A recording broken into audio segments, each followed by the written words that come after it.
los que nos están acompañando en la mañana de hoy. Mi nombre es Paula Andrea Vargas Pulgarín, residente de Ginecología y Obstetricia de la Universidad de Antioquia. Hoy me corresponde hablar de perimenopausia. Mis asesores para la charla de hoy son el doctor Jorge Enrique Aristizábal y la doctora Luisa Fernanda Muñoz, los profesores del Departamento de Endocrinología de la universidad. Entonces, partiremos en la charla hablando de definición y unas generalidades acerca del tema. Luego, para entender de la parte de perimenopausia, vamos a repasar la fisiología que nos va a ayudar a entender la clínica. Partimos luego de los riesgos cardiovasculares y óseos. Vamos a hablar de la asesoría en la anticoncepción, cuándo está indicada, cómo debemos hacerla, la terapia hormonal en este grupo de pacientes, la tamización y el seguimiento y unas conclusiones en este grupo de pacientes.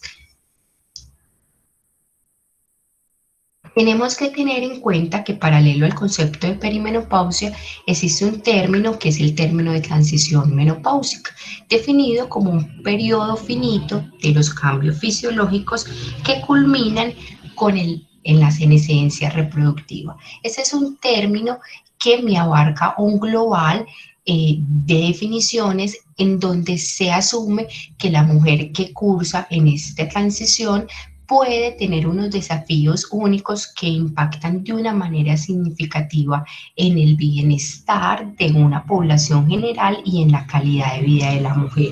Hay que tener presente que la definición de perimenopausia que iremos desarrollando a lo largo de la conferencia es un término semieniológico en el que es la fecha de la última menstruación y todo lo que deriva antes de presentar esta fecha de última menstruación.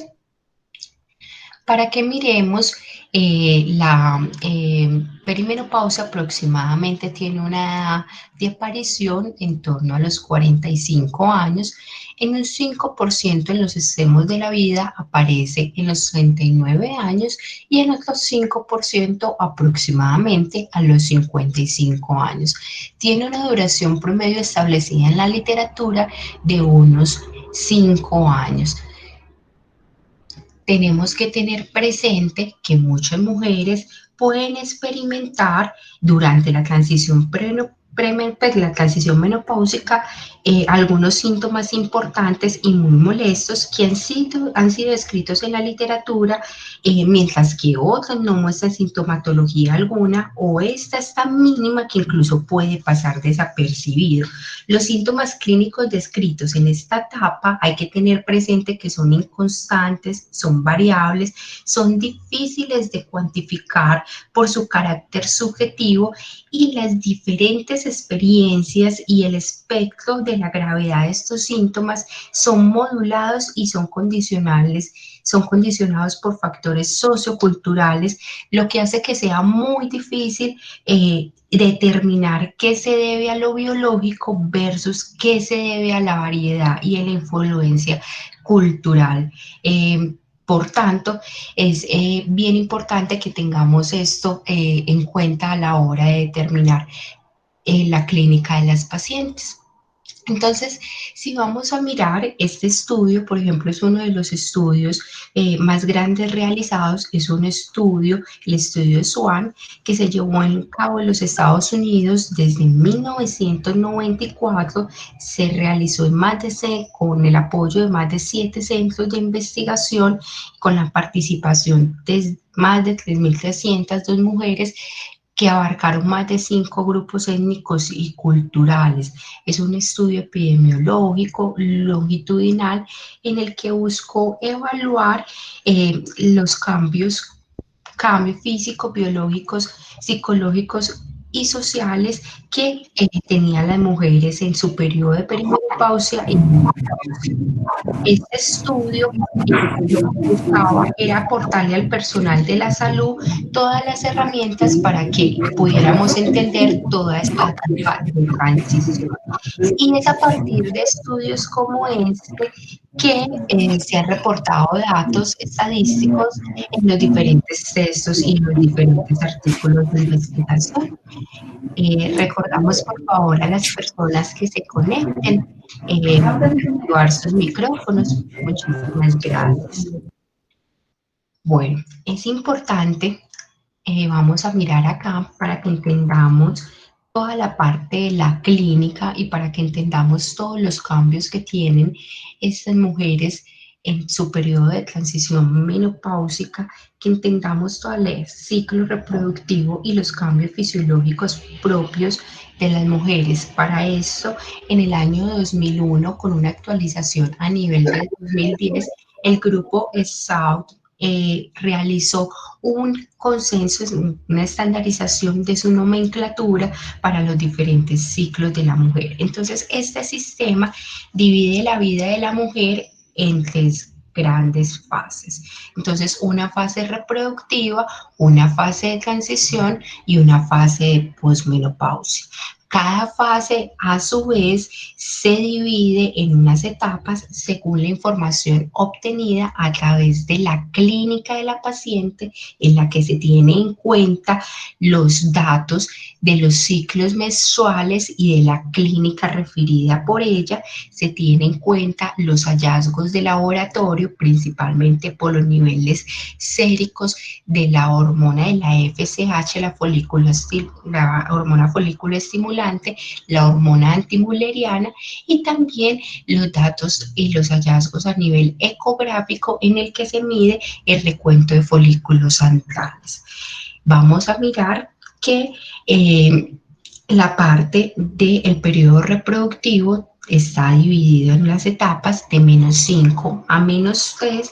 La parte de transición la dividieron en etapas -2 a -1, y la parte de posmenopausia tiene dos grandes etapas, una etapa temprana y una parte tardía, +1 y +2.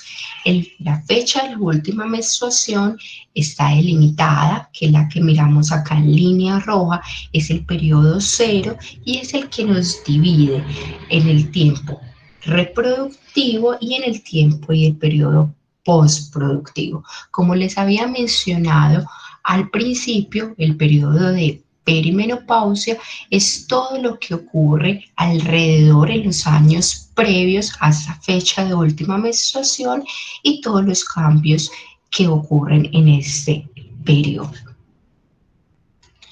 Entonces, en la etapa reproductiva tardía, vamos a mirar que el sello distintivo, que es esta etapa -6, ese sello distintivo es la parte de las alteraciones y los problemas a nivel de la fertilidad, seguido de la irregularidad y las alteraciones a través del patrón del ciclo menstrual.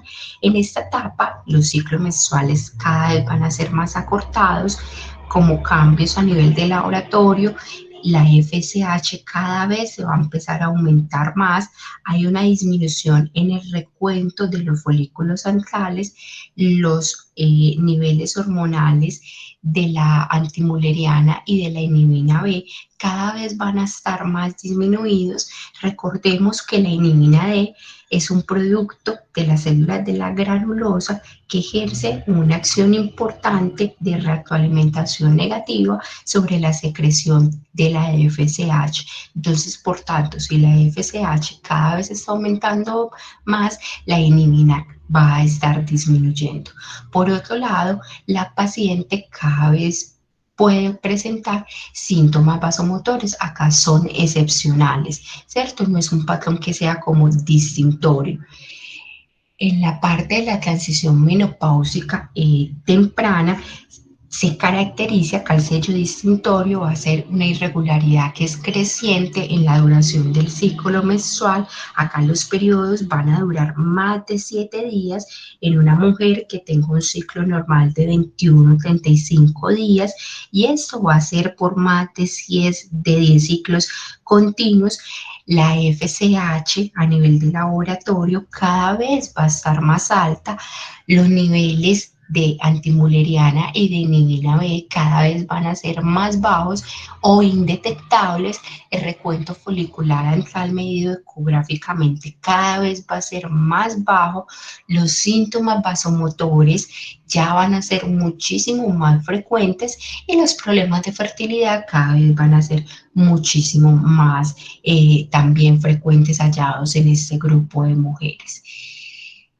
Y en la etapa de transición menopáusica tardía, que si nos recordamos el cuadrito del SAO, que es la etapa -1, la última previa a esa etapa 0 de la fecha de la última menstruación, se caracteriza por de presentar la paciente ya ausencia de más de 2 ciclos menstruales consecutivos intercalados con periodos de amenorrea de más de 60 días.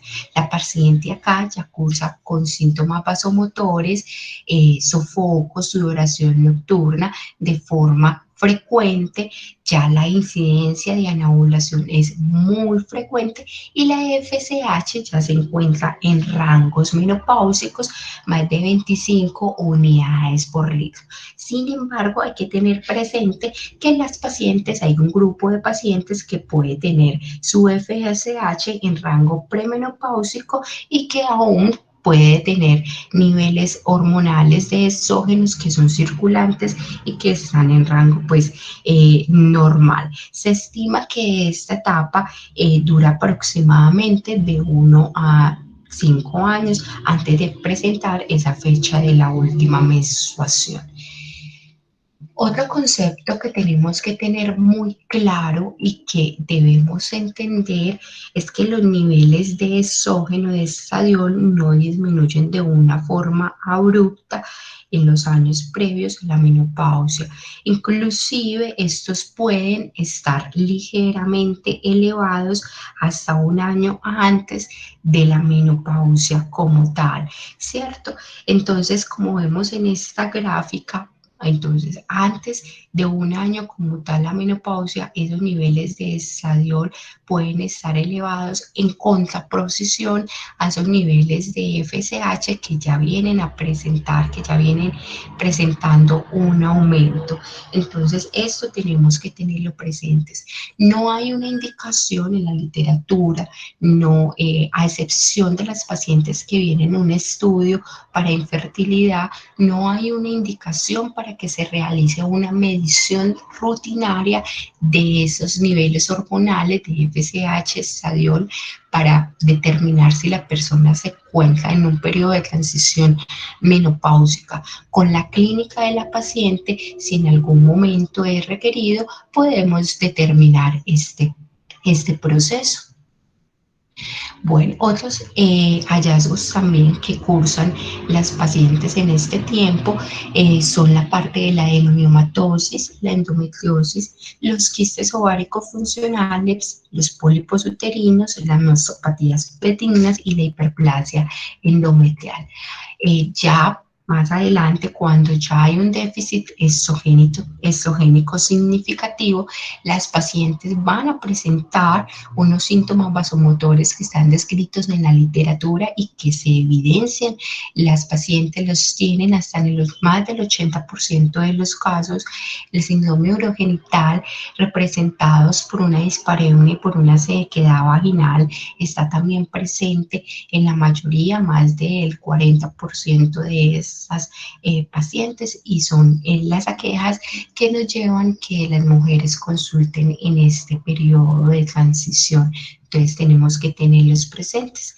Adicionalmente, tenemos que tener presente que la prevalencia del síndrome metabólico en la población general aumenta con la edad, y en la mujer este riesgo aumenta de manera significativa a partir del comienzo de la perimenopausia.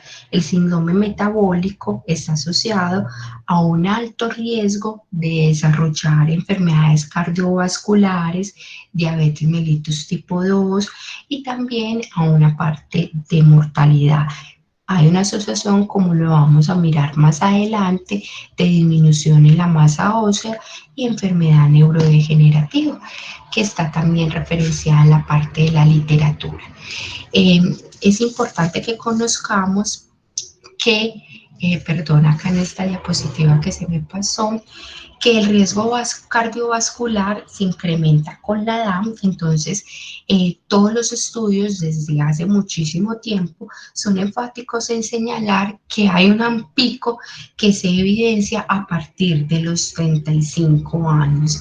Y que a partir de esta edad se ve un aumento significativo del riesgo de que las personas, las mujeres, sufran infarto agudo del miocardio, accidente cerebrovascular y efectos y enfermedades tromboembólicas. Como vemos acá en esta gráfica, la mortalidad por estas entidades se aumenta de forma significativa en este grupo poblacional después de que cumplen estos años.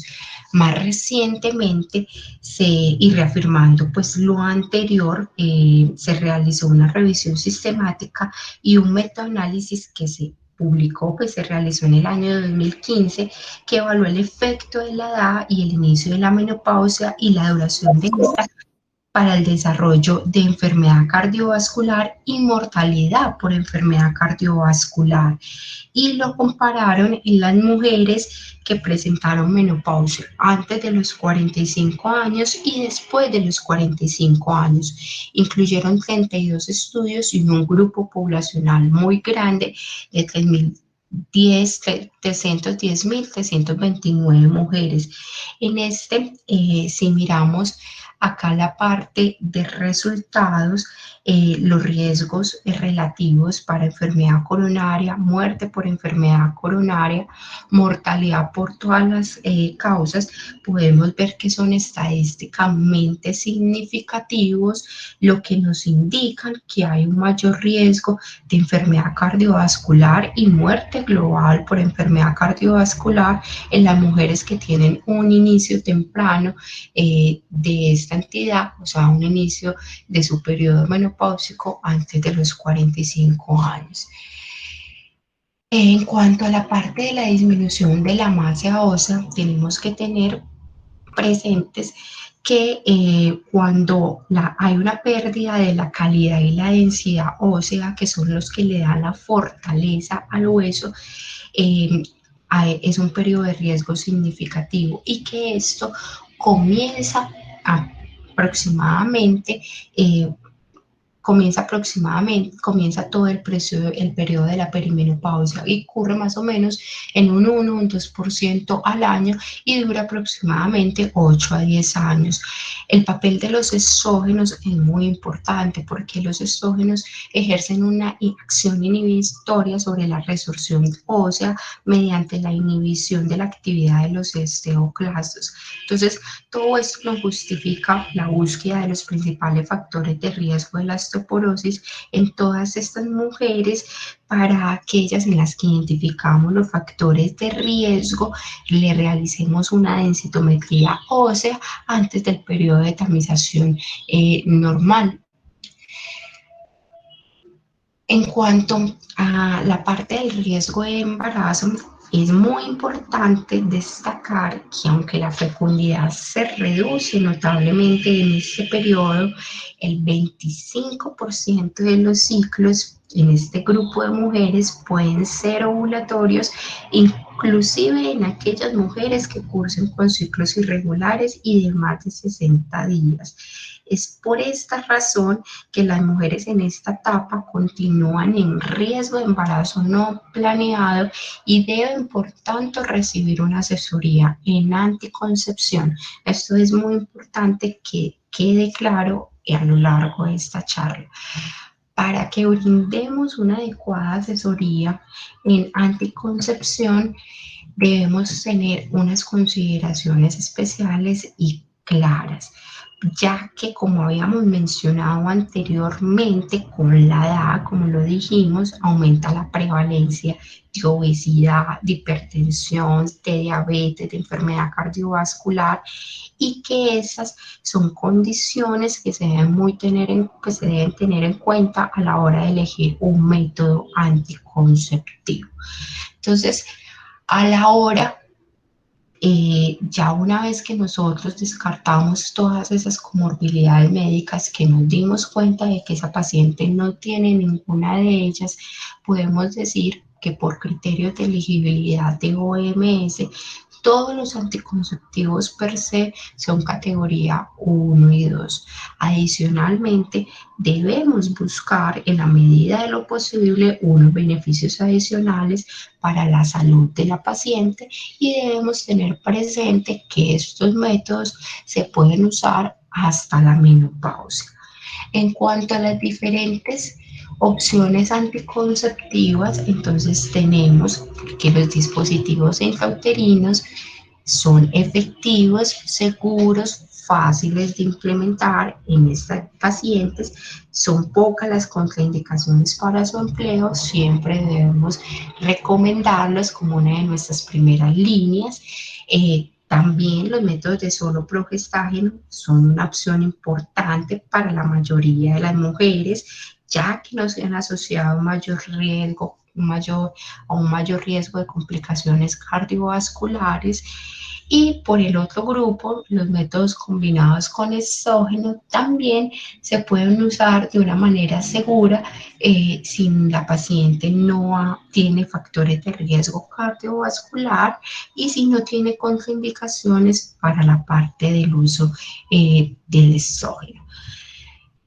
En cuanto a la parte de los beneficios no anticonceptivos del uso de los métodos, entonces tenemos la parte de la disminución de la dismenorrea, la parte de la disminución del sangrado menstrual abundante que como vimos en la parte inicial de la fisiología y de la clínica es muy frecuente en este grupo de pacientes, la reducción del dolor asociado con la endometriosis que también se puede agravar en este periodo y la prevención del cáncer epitelial de ovario y de endometrio. Algunos beneficios también del uso de la anticoncepción combinada con estrógenos es la mejoría de los síntomas vasomotores, la regulación de los sangrados menstruales irregulares, el aumento de la densidad mineral ósea y el aumento y la mejoría del acné hormonal que también puede exacerbarse en este periodo de perimenopausia en el que la parte hormonal está sufriendo pues como una parte de desbalance. Sin embargo, se debe recordar la parte inicial de consideraciones especiales y se debe hacer una balanza riesgo-beneficio en este punto específico. En cuanto a la parte del uso progestágeno, contamos con 3 grandes progestágenos: el acetato de medoxiprogesterona, los implantes subdérmicos y los anticonceptivos orales de solo progestágeno, dejando a un lado pues la parte de los endoceptivos liberadores de progestágeno. Tenemos que tener presente que estos no se han asociado mayor riesgo de tromboembolismo venoso, accidente cerebrovascular, infarto agudo del miocardio. Tampoco han demostrado afectar la parte de la densidad mineral ósea y por tanto son una opción que son muy válida y muy efectiva en este grupo poblacional. En cuanto a la parte de la densidad mineral ósea, ese asterisco está presente porque la mención especial debemos hacer con la medoxiprogesterona. En la literatura sí se ha visto una evidencia de este medicamento con el descenso, con la disminución de la densidad mineral ósea después de 2 años de su uso.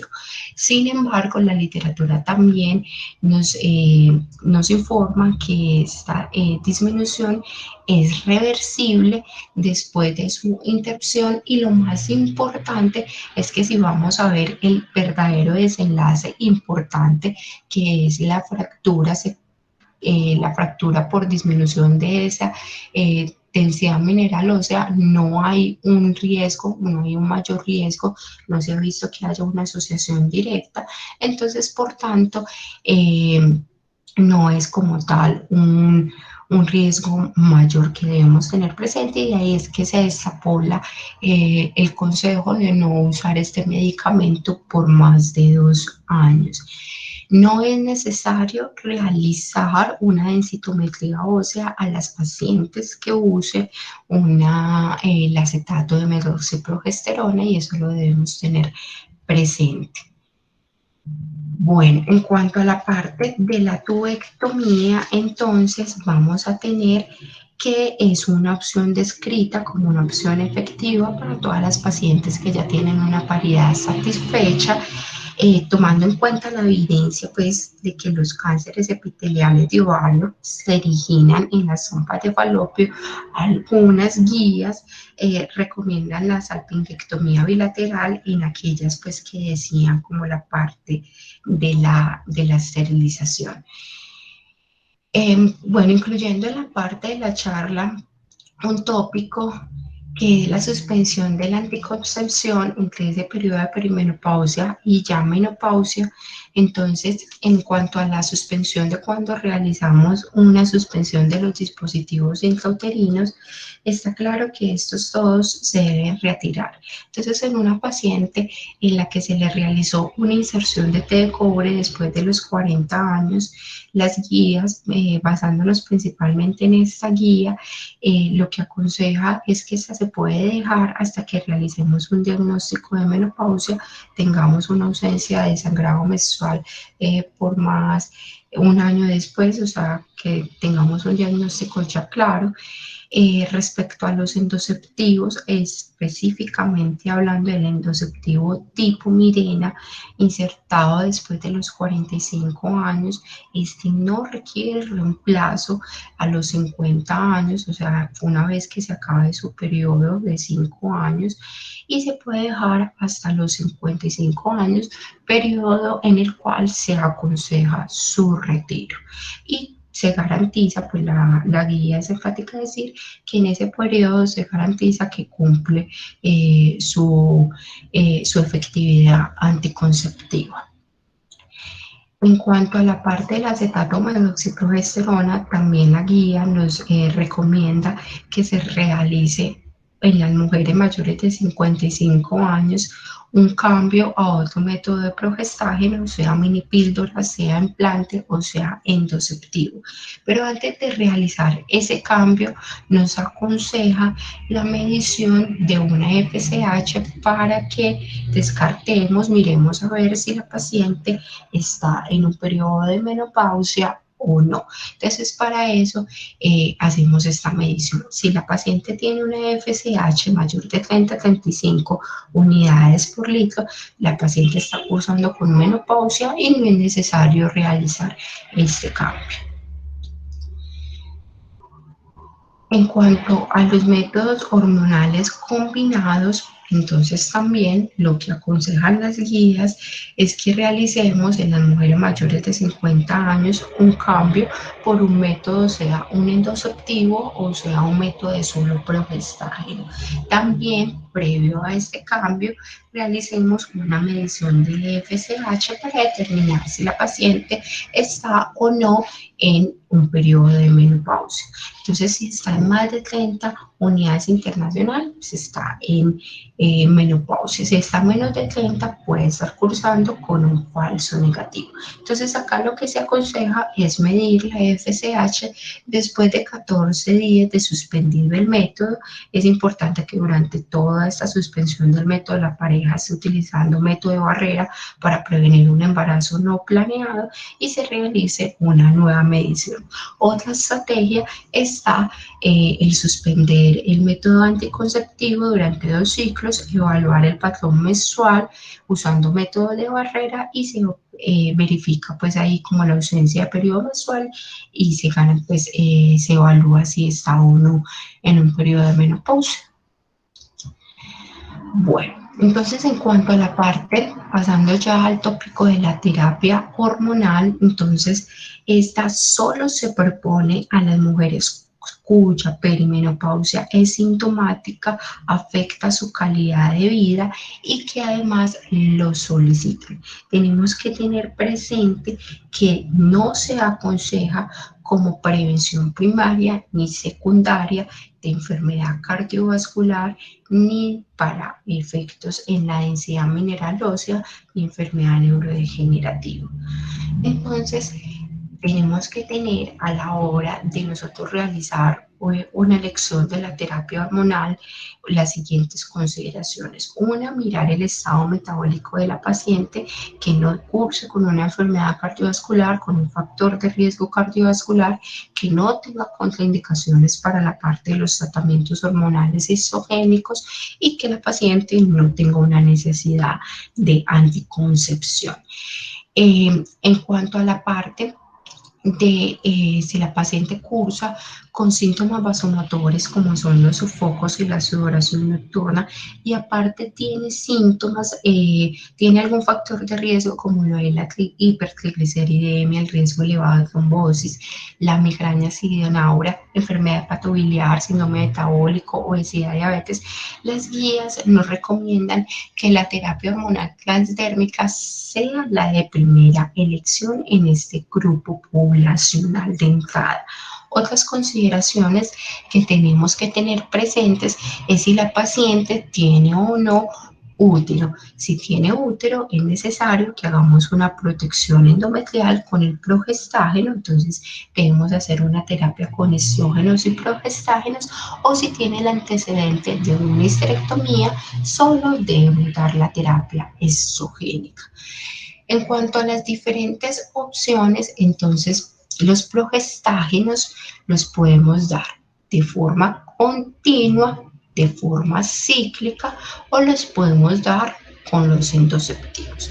Entonces, lo que se aconseja en este grupo de transición perimenopáusica, menopáusica, es la administración secuencial a través diario cada mes durante 12 días, aunque pues, también se podría realizar de forma continua o a través de los endoceptivos. Mención especial hay que hacer con los endoceptivos, que en este periodo el endoceptivo se tiene que estar vigente, o sea, que tiene que tener menos de 5 años, o sea, en el rango de 5 años de su inserción. Y en la parte exogénica, entonces tenemos la terapia transdérmica, que ya vimos cuando idealmente la terapia transdérmica es como la elección, la que siempre deberíamos tener presente. Tenemos también los exógenos equinos conjugados y tenemos la terapia exogénica micronizada, que son las diferentes opciones con las cuales contamos. Para la parte del síndrome genitourinario, que habíamos dicho que en este grupo de pacientes es un síndrome genitourinario incipiente inicial en el que los síntomas que priman son los de sequedad vaginal y dispareunia. La terapia de primera línea van a ser los lubricantes y los humectantes vaginales. Si no hay mejoría de los síntomas y la paciente persiste con sus quejas, ya sí se recomienda una terapia hormonal local. Contamos para ello con los óvulos vaginales de sol, específicamente pues acá en Colombia tenemos el Ovestin, no lo da el POS, los anillos vaginales de sol sí no contamos con ellos en Colombia, y la crema vaginal con estradiol y con estradiol también son opciones que contamos ambas en nuestro país y que están disponibles. En cuanto a la parte de seguimiento, entonces lo que se aconseja es que estas pacientes que están en su transición menopáusica tengan una visita médica anual que sea enfocada según la clínica de la paciente, los síntomas que ella me esté refiriendo, en el que tengamos presentes sus antecedentes personales y familiares, en la que mínimamente se realice una toma de presión arterial y un índice de masa corporal para que hagamos detección de las principales enfermedades cardiovasculares que tienen un pico y un aumento en la prevalencia en este periodo, en lo que se está aconsejado pues como en toda la parte de la literatura. En cuanto a la parte de tamización, está descrito, tenemos que tener presente que como tamización obligatoria en nuestro país tenemos la prevención del cáncer de cervix, mediante la realización de la prueba de PBH. Esta prueba se debe realizar en este grupo de pacientes cada 5 años. Si es negativa y si es positiva, se debe realizar un triaje ya siguiente con citología y dependiendo de lo que salgas, se debe realizar todo un algoritmo, pero debemos tener presente que es una norma que está establecida y que siempre se debe tener en cuenta porque es un proceso de obligatorio cumplimiento y se le debe informar a todas las pacientes.